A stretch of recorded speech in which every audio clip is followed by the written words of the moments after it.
Recorded Books presents an unabridged recording of Practicing History, Selected Essays by Barbara W. Tuchman, narrated by Aviva Skell. This book is copyrighted 1981 by Alma Tuchman, Lucy T. Eisenberg and Jessica Tuchman Matthews.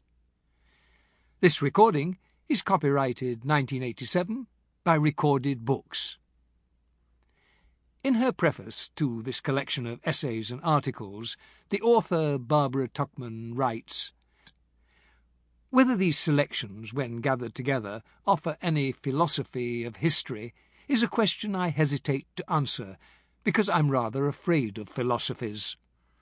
They contain a risk for the historian of being tempted to manipulate his facts in the interest of his system, which results in histories stronger in ideology than how it really was.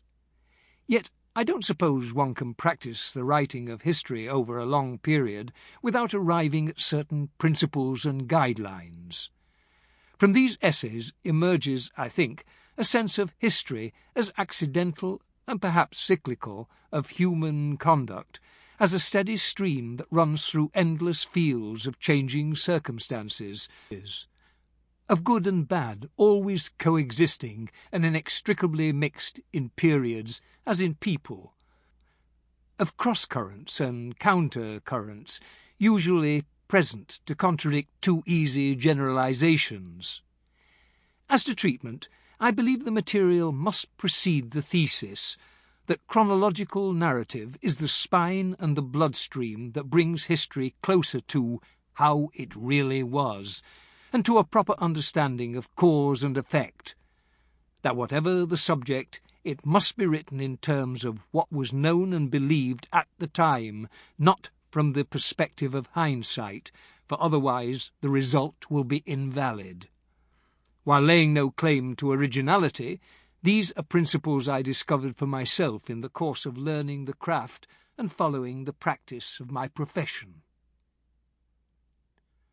And now, Practicing History, Part 1, The Craft. When does history happen?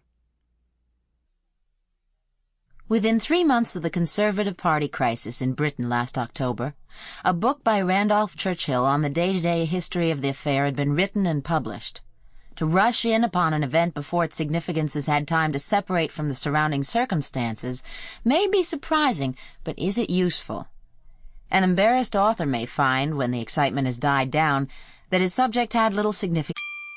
Sample complete. Ready to continue?